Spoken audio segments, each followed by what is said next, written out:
Hello, welcome back all of you. My name is Prachi Soni. I'm from Gandhi Senior Secondary Public School, Shukrabad, and today we are here to study class 12th NCERT Geography, India, People and Economy. We are on chapter number 8, that is your manufacturing industries, and we have already completed around three videos, three parts of this. Uh,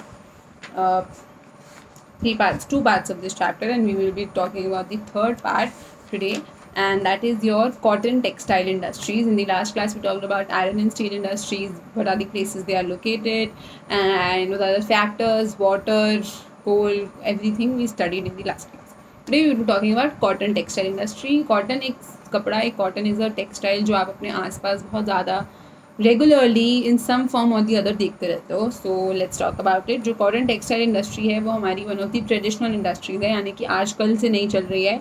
cotton को Harappans भी पहन रहे थे, तो it is a very old industry, काफ़ी पुराना industry है. Ancient times, medieval times में ये यूज़ हो रहा है, बट एंशियंट और मिडिवल टाइम्स में ये कॉटेज इंडस्ट्री था, यानी कि इतनी मशीन्स वगैरह नहीं थी. लोकल लेवल पे, बहुत मिनिमम लेवल पे ये यूज़ होता था और बनाया जाता था. इंडिया वर्ल्ड वाइड फेमस है मसलिन एक टाइप ऑफ कॉटन होती है, और उसकी प्रोडक्शन के लिए वर्ल्ड में इंडिया को बहुत ज़्यादा जाना जाता है. वेरी थिन फाइन वेराइटी हम प्रोड्यूस करते हैं कॉटन क्लोथ की, जैसे कि कैलिकॉस, चिंट्स, अदर फाइन क्लोथ्स, तो ये सारा इंडिया में प्रोड्यूस होता है. जो इस इंडस्ट्री की डेवलपमेंट है वो मेजरली दो फैक्टर्स की वजह से हुई, यानी कि जो इंडस्ट्री है जो बेटर हुआ, डेवलप हुआ, उसके पीछे दो मेजर रीजंस थे, मेजर फैक्टर्स थे.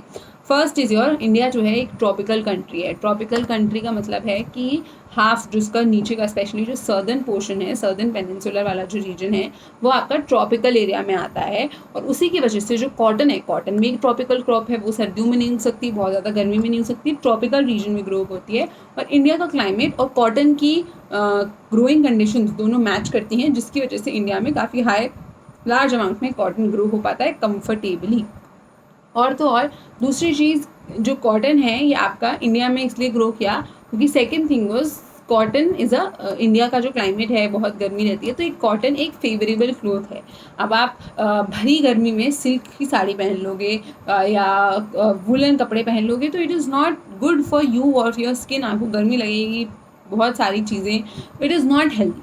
बट कॉटन ऐसा नहीं है, कॉटन बहुत लाइट होता है, लाइट वेट होता है, सो आपको गर्म टाइम में भी आप कॉटन क्लोथ्स पहन सकते हो, तो डिमांड बढ़ गई थी. बेसिकली इंडिया के टेम्परेचर की वजह से कॉटन की डिमांड बहुत ज़्यादा है.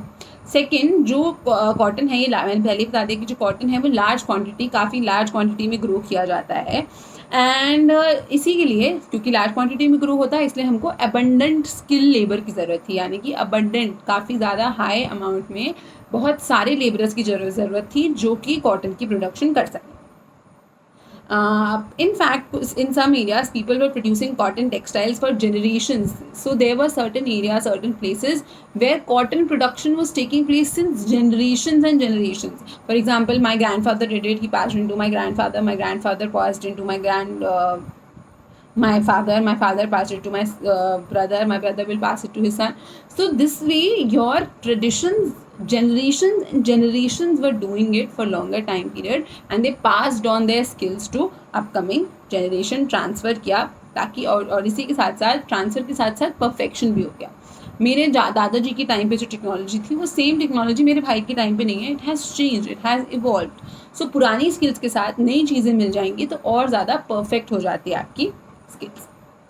इनिशियली जो ब्रिटिशर्स थे, इन्होंने इनकरेज नहीं किया इंडिजिनियस कॉटन प्रोडक्शन, यानी कि हमारी ही कंट्री में कॉटन तो मिल रहा था बट ये कॉटन से कपड़ा नहीं बन रहा था. बिकॉज क्या करते थे, ये रॉ मटेरियल इंडिया में प्रोड्यूस करते थे. कॉटन इंडिया में प्रोड्यूस होता है, इसको उठा के लेके जाते थे यूरोप, वहाँ पे जाके अपनी फैक्ट्रीज में कॉटन क्लोथ बनाते थे, फिर वही कपड़ा जाके वो इंडिया में सेल करते थे. ये सस्ता पड़ता था क्योंकि वहाँ पे ऑलरेडी मशीन्स थी, वहाँ पे इन्वेस्टमेंट था, वहाँ पे फैक्ट्रीज थी, वहाँ पे मास स्केल पे प्रोडक्शन होता था, मतलब काफ़ी ज़्यादा प्रोडक्शन होता था, जिसकी वजह से जो कॉस्ट थी वो कम हो जाती थी. सो कॉटन को एक्सपोर्ट करते थे मैनचेस्टर और लिवरपूल जैसे एरिया में, और उसको वापस इंडिया में लाते थे सेल करने के लिए.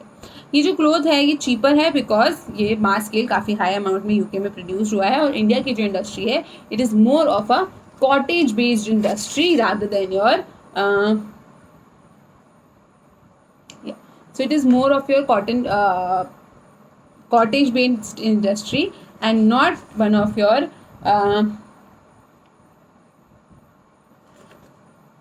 So yes, I'm sorry. Cottage based industry.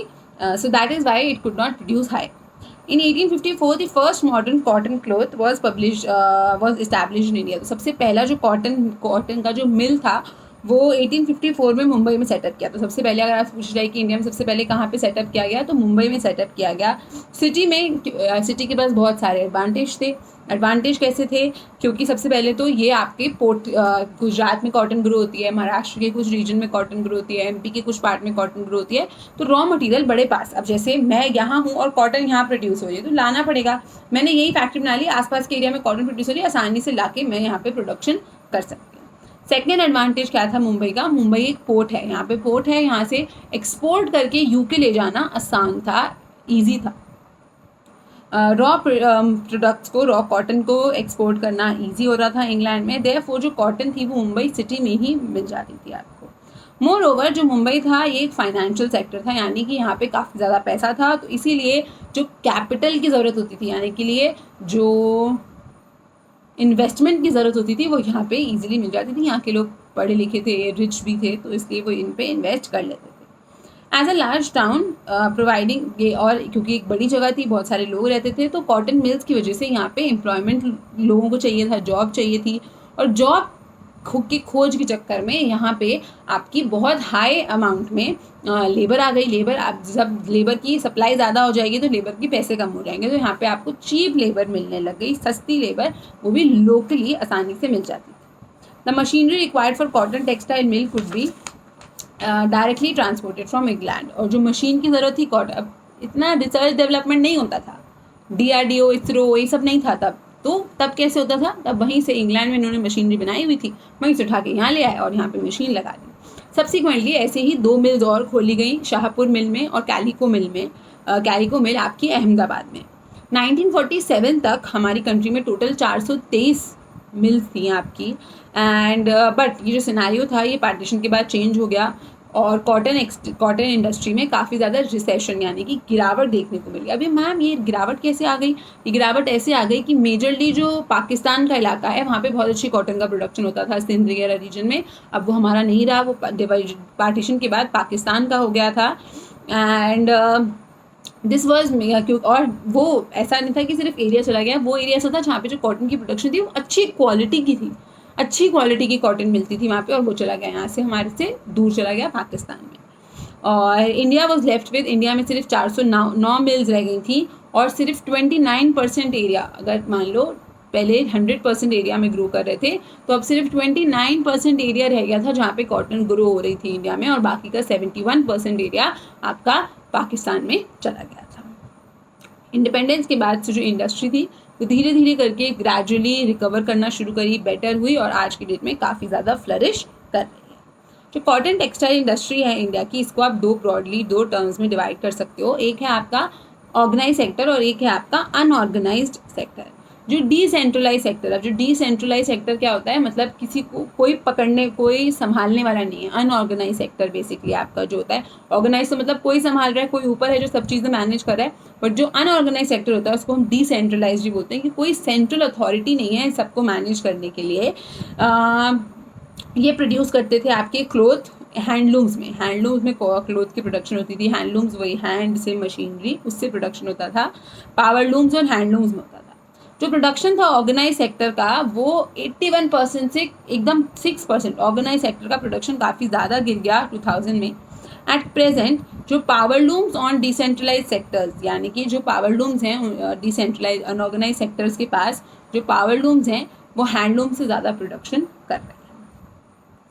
Cotton एक प्योर रॉ मटेरियल है। प्योर रॉ मटेरियल का मतलब क्या है कि समय के साथ साथ इसका जो वज़न है, इसकी जो क्वालिटी है, वो ख़त्म नहीं होती है, ख़राब नहीं होती है। जैसे कि हमने कल आयरन ओर की बात करी थी। आयरन क्या होता है, वो घिस जाता है। अब ये आयरन घिस कैसे जाता है, आयरन का वेट कैसे कम हो जाता है, आयरन ऑक्सीजन के साथ रिएक्ट कर लेता है, रस्टिंग हो जाती है। तो ये सारी चीज़ों की वजह से जो आयरन है उसका वेट लूज हो जाता है। सिमिलरली जो आपका कॉटन है, it is not weight losing crop, यानी कि वेट लूजिंग फाइबर नहीं है, वेट लूजिंग इंडस्ट्री नहीं है, यानी कि ये वजन नहीं खोएगी समय के साथ। आप कितना भी रख लो, ऐसा तो होगा नहीं आपने कॉटन घर में रखी हुई है, 100 साल बाद आके देखी तो कॉटन गायब हो गई, कीड़े खा गए, that is possible, but cotton का वज़न कम नहीं होगा, छोटी नहीं हो जाएगी वो साइज़ में। सो मैन्युफैक्चरिंग प्रोसेस वेट लूज़ नहीं करती है। तो इसमें जो रॉ मटेरियल वाला फैक्टर है, जैसे कि हमने आयरन और स्टील में देखा था कि क्योंकि जो वो वेट लूजिंग मटेरियल था, तो उनके लिए इंडस्ट्री उनके आसपास बनना ज़रूरी था। बट कॉटन के केस में ऐसा नहीं है, कॉटन वेट लूज़ नहीं करता है, तो इट इज़ नॉट नेसेसरी कि आप कॉटन रॉ मटेरियल के साथ में ही अपनी इंडस्ट्री बनाओ, आप दूर भी बना सकते हो। पावर, क्योंकि अभी बिजली से चलेंगे, पावर मिल रही है या नहीं मिल रही है, लेबर सस्ती मिल रही है, इन्वेस्टमेंट है, कैपिटल है या नहीं है, मार्केट की डिमांड है या नहीं। आप जम्मू कश्मीर में जाके अपनी कॉटन की मिल खोल लोगे तो कोई आपको भाव नहीं देगा, आपको वहाँ पे मार्केट नहीं चलेगा। तो मार्केट डिमांड क्या है, कहाँ उसकी ज़रूरत है, उस बेसिस पे आप अपनी कॉटन टेक्सटाइल इंडस्ट्री खोल दो। एट प्रेजेंट ट्रेंड ये है कि जहाँ मार्केट है, जहाँ डिमांड है, वहाँ पे आप अपनी इंडस्ट्री खोल लो, क्योंकि ये इट इज़ द मार्केट, जो मार्केट है वो डिसाइड करती है कि आप किस तरीके की क्लोथ की प्रोडक्शन करोगे। Also market for finish product is extremely variable यानी कि बहुत चेंज होती रहती है। अब प्योर कॉटन चाहिए किसी को नहीं चाहिए, कॉटन में मिक्स चाहिए। सो डिमांड जो है वो वेरिएबल है, काफ़ी चेंज होती रहती है। देयरफॉर इसलिए बहुत ज़रूरी है कि आप अपनी मिल्स को मार्केट के पास लगाएं, तो जैसे जैसे मार्केट की डिमांड चेंज होती जाए, आपकी प्रोडक्शन भी उस अकॉर्डिंगली चेंज होती जाए। आफ्टर अब हम वापस से बात करें, जब हमने पहली मिल सेटअप करी थी मुंबई में और अहमदाबाद में, second half of 19th century यानी कि 1850 से आपका 1900 के बीच में जब हमने मिल सेटअप करी थी, जो कॉटन टेक्सटाइल इंडस्ट्री था वो काफ़ी ज़्यादा रैपिडली बढ़ने लगा था, एक्सपैंड होने लगा था। जो नंबर ऑफ यूनिट्स थी, यानी कि जो एरियाज थे जहाँ से कॉटन प्रोड्यूस हो रही थी और जहाँ पर मिल्स थे जहाँ पे आपके लिए बन रही थी, वो काफ़ी ज़्यादा इंक्रीज़ हो गया था। स्वदेशी मूवमेंट, अब स्वदेशी मूवमेंट क्या थी? स्वदेशी मूवमेंट आपकी 1905-1906 में आई थी। बाल गंगाधर तिलक जी थे, वो काफ़ी एक इसके मेन इंपॉर्टेंट लीडर थे, जिन्होंने ऐसा बोला था कि स्वदेशी, सेल्फ सफिशेंसी, आप खुद का खुद प्रोडक्शन करो, खुद बनाओ और खुद पहनो, क्यों बाहर का सामान खरीद रहे हो। Liquor, foreign clothes, foreign goods, इन सबको आपको नहीं एक्सेप्ट करना चाहिए, नहीं यूज़ करना चाहिए, गिव इट, आप जला दो, हटा दो। तो ये आपकी स्वदेशी मूवमेंट थी। तो इस टाइम पे भी जब हमने फॉरेन प्रोडक्ट्स का, फॉरेन मटेरियल का बॉयकॉट किया कि नहीं हम इसको यूज़ नहीं करेंगे, उसके बाद से आपका जो कॉटन इंडस्ट्री थी इसको एक इम्पेटस मिला, एक पुश मिला आपको, major impetus to the industry. और ये जो आपकी स्वदेशी मूवमेंट थी इंडियन गुड्स के लिए काफ़ी बेनिफिशियल हुई। Britishers made goods in favour of Indian goods. जो ब्रिटिशर्स थे वो इस तरह के से गुड बनाते थे जिससे उनको इंडिया में फ़ायदा हो सके। आफ्टर 1920 के बंद के बाद से जब उन्होंने रेलवे का डेवलपमेंट कर लिया, तो रेलवे के डेवलपमेंट के बाद क्या हुआ, रेलवे बहुत अच्छे से डेवलप हो गया। उसके बाद क्या हुआ, रेलवे बन गया, तो अब ट्रांसपोर्टेशन आसान हो जाएगा, कॉटन को इधर से उधर कैरी करना आसान हो जाएगा। कॉटन टेक्सटाइल सेंटर्स एक्सपैंड हो गए बहुत ज़्यादा, दूर दूर। पहले थोड़ा सा फिर भी कोशिश करते थे कि थोड़े आसपास से आपका मटेरियल आए, बट अब क्योंकि रेलवे से आप इधर उधर ले जा सकते थे, तो दूर दूर भी आपकी मिल्स इस्टेब्लिश होना शुरू हो गई थी। सदर्न इंडिया में जो मिल्स हैं आपकी कोयम्बतूर, मदुरई, बेंगलुरु में हैं। सेंट्रल इंडिया में नागपुर, इंदौर, सोलापुर में है, वडोदरा में है। कॉटन टेक्सटाइल कानपुर में भी बहुत हैं, लोकल इन्वेस्टमेंट की वजह से। मिल्स सेटअप करे गए आपके कोलकाता में, क्योंकि वो आपका पोर्ट के पास है, वहाँ से ट्रेड करना आसान है। The development of hydro electricity also favoured. Hydro electricity यानी कि अब आप पानी की पावर को यूज़ करके बिजली जनरेट कर सकते हो, तो ये चीज़ इसको भी फेवर में यूज़ किया जाने लगा कि जहाँ वो इलाके जहाँ पे पानी मिलता है तो वहीं से हम बिजली प्रोड्यूस कर लेंगे, उसी बिजली को हम अपनी मिल में भेज देंगे। तो ये भी एक फैक्टर हो गया आपका। और जो रैपिड डेवलपमेंट है इंडस्ट्रीज़ की तमिलनाडु में, वो क्यों है, वही हाइडल पावर्स की वजह से, पानी से पावर लेकर ये मिल्स में पावर सप्लाई करते हैं। सस्ती लेबर है आपकी कुछ एरियाज जैसे कि उज्जैन, भरूच, आगरा, हाथरस, कोयम्बतूर, तिरुनेलवेली में। इसकी वजह से यहाँ पे जो कॉटन प्रोड्यूसिंग एरियाज हैं वो इंक्रीज हो। ये बहुत सारी जगहों के नाम लिए हैं इन्होंने। इसमें आपको मेन चीज़ याद रखनी है, हाइड्रो इलेक्ट्रिसिटी मैटर करती है, पोर्ट की फैसिलिटीज़ मैटर करती हैं, और आपका सस्ती लेबर, ये सारी चीज़ें आपकी मैटर करती हैं। 10 जो कॉटन टेक्सटाइल इंडस्ट्री है वो ऑलमोस्ट हर स्टेट में आपको मिल जाएगी। कुछ हैं लोकेशन को फैक्टर बनाती हैं, ज़रूरी नहीं है सारी जो कॉटन टेक्सटाइल इंडस्ट्री हो वो लोकेशन के बेसिस पे अपनी रॉ मटेरियल के बेसिस पे अपनी लोकेशन डिसाइड करें। Local labour force, market, raw material, availability of power, ये सारी चीज़ें बहुत इंपॉर्टेंट हैं एक कॉटन टेक्सटाइल इंडस्ट्री के लोकेशन के लिए। प्रेजेंटली जो मेजर सेंटर्स है कॉटन टेक्सटाइल के वो आपके अहमदाबाद है। Ahmedabad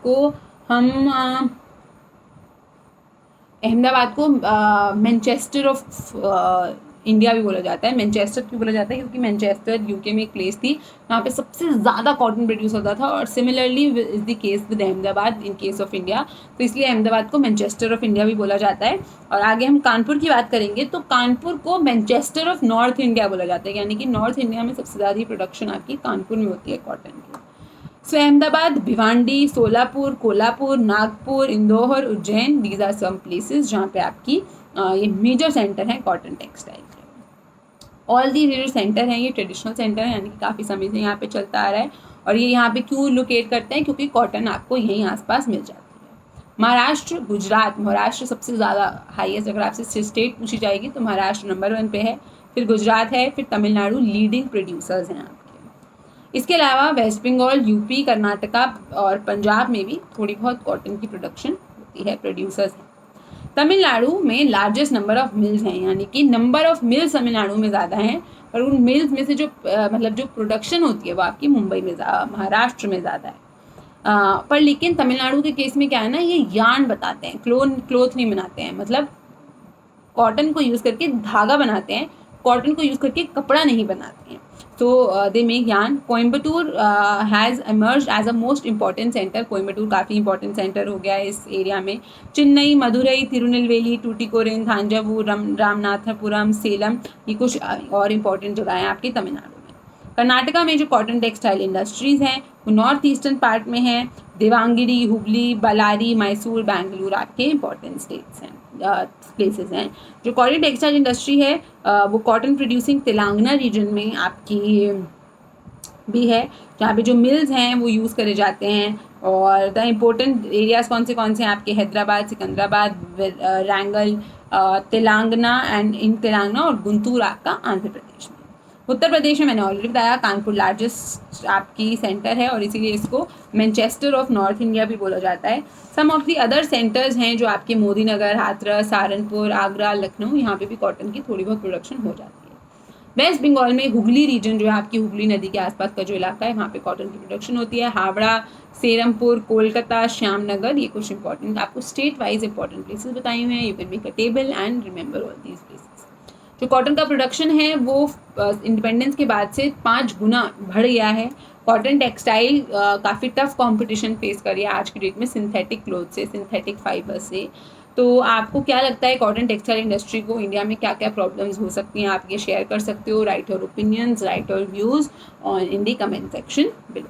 So the question is, what are the possible problems that your cotton sector, cotton textile industry could face?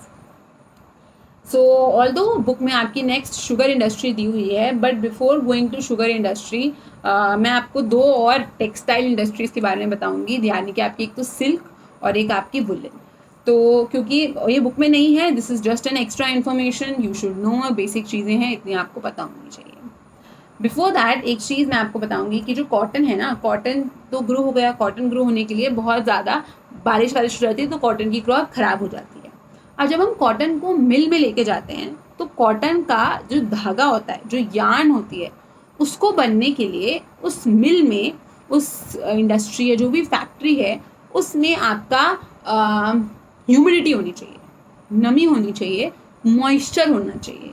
अगर नहीं होगा तो जो धागा है वो ड्राइनेस के कारण टूट जाएगा। क्या हो जाएगा? सूखे ड्राई मौसम होगा तो ड्राइनेस के कारण वो जो धागे की लूप होती है वो ड्राई हो जाती है, सूख जाती है और टूट जाती है।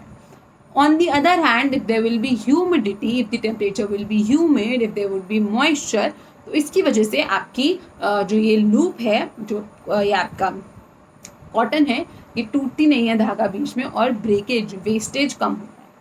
तो पहले के टाइम पे जनरली जो मिल्स थी वहाँ लगाई जाती थी जहाँ का जो टेम्परेचर होगा, मौसम होगा, वो ह्यूमिड होगा, ह्यूमिडिटी होगी टेम्परेचर में। बट आजकल आपके आर्टिफिशियल ह्यूमिडिफायर्स आ गए हैं। आर्टिफिशियल ह्यूमिडिफायर्स का मतलब ऐसे जैसे आप गर्मी के लिए हीटर लगा लेते हो, सर्दी के लिए एसी लगा लेते हो, उसी तरीके से आपके ह्यूमिडिटी के लिए ह्यूमिडिफायर्स आ गए हैं जो आपके कॉटन इंडस्ट्री में ह्यूमिडिटी बनाए रख सकते हैं। तो अब आप कहीं भी चाहो आप इंडस्ट्री सेटअप कर सकते हो। So next is your sericulture. Sericulture को आप सिल्क इंडस्ट्री भी बोल सकते हो। सिल्क इंडस्ट्री होती है, सेरीकल्चर बोला जाता है इसको। सिल्क के कुछ टाइप्स होते हैं जैसे कि mulberry silk, tussar silk, oak tussar silk, E silk, muga silk. तो ये आपकी अलग अलग टाइप्स ऑफ सिल्क होती हैं। इंडिया में हर टाइप की सिल्क की प्रोडक्शन होती है। और जो आपकी बेस्ट सिल्क है that is your mulberry silk, उसकी थोड़ी सी कम होती है। इंडिया में जो डिमांड है वो बहुत हाई है। हम प्रोडक्शन भले ही सारी कर रहे हैं बट हमारी जितनी ज़रूरत है उतना हम प्रोड्यूस नहीं कर पा रहे हैं। मान लो हमको चाहिए 100 साड़ी, हम कोशिश कर रहे हैं, हम प्रोडक्शन कर रहे हैं बट हम मिलके बना 50 ही पा रहे हैं। तो बची हुई 50 साड़ी की डिमांड के लिए हमको इम्पोर्ट करना पड़ता है, यानी कि हमको बाकी कंट्री से खरीदना पड़ता है। अब बाकी कंट्री कौन सी मैम? हमारी पूरी किस्मत चाइना से हमें खरीदना पड़ता है, इम्पोर्ट करना पड़ता है, because China is the largest producer of silk.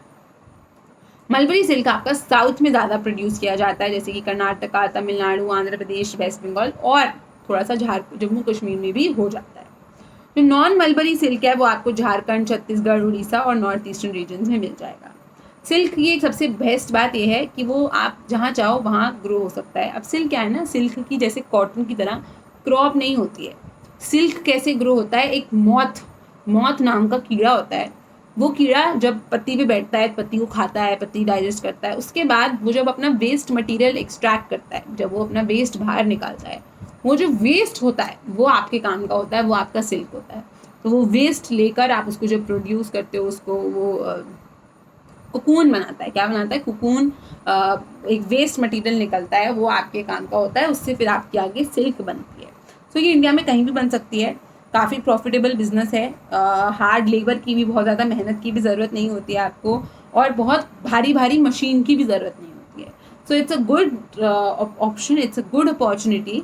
और हम काफ़ी लोगों की इनकम अपॉर्चुनिटीज़ बढ़ा सकते हैं अगर हम सिल्क की प्रोडक्शन यानी कि सेरीकल्चर को प्रमोट करेंगे। तो this was your silk. Next आपका एक वुलन इंडस्ट्री। वुलन भी हमारे जो नॉर्थ के एरियाज़ हैं और आपका नॉर्थ ईस्टर्न, यहाँ पे वुलन काफ़ी चलता है। थर्ड सर्दी है, गर्म कपड़े तो चाहिए। ये आपका नॉन पेरिशेबल, ख़राब नहीं होता, काफ़ी लाइट वेट वूल है। इंडिया की जो वूल है कोर्स है, कोर्स यानी कि हार्ड है, और हार्ड होने की वजह से आप अगर स्किन पे पहनोगे तो आपको चुभेगी वो, सो इरिटेट करती है बॉडी को। इसीलिए हमको इंडियन वूल में कभी कभार मिक्सिंग करनी पड़ती है, फॉरेन वूल को मिक्स करना पड़ता है। या फिर दूसरा ऑल्टरनेटिव क्या है, आप इंडियन वूल के अंदर आप अपना खुद का नॉर्मल कॉटन का या कोई भी सॉफ्ट कपड़ा लगा दो कि वो आपकी स्किन को इरिटेट ना करे। सो इरिटेट करता है बॉडी को, इसलिए हम इम्पोर्ट करते हैं ऑस्ट्रेलियन वूल, न्यूजीलैंड की वूल हम करते हैं। इंडिया में जनरली ये नॉर्थ इंडिया में कोल्ड क्लाइमेट्स में बनता है, और इनकी इंडस्ट्रीज हम रॉ मटेरियल के पास ही लगाते हैं, क्योंकि रॉ मटेरियल कहाँ से मिलेगा? ठंडे इलाकों से। मार्केट भी वहीं होती है और ज़रूरत भी वहीं होती है, तो वहीं लगा दी जाती है। जैसे कि आपको पता होगा लुधियाना, पंजाब, लुधियाना में मतलब अत है प्रोडक्शन की आपके वुलन कपड़ों की, तो वही रीजन टू बेस है। और सो दैट्स इट। और ये मैंने आपको बता दिया। This was about the textile industry. Sugar industries और थोड़ी सी और इंडस्ट्रीज बची हैं, अपकमिंग क्लासेस में हम उनको भी कवर कर लेंगे। So that's it for today. Thank you so much for watching this video and coming and giving time for you to study and for me to present myself. And I hope you enjoyed the session. Do hit the like button, leave your comments, compliments, suggestions, ideas, opinions, anything is welcome on the comment section. Thank you.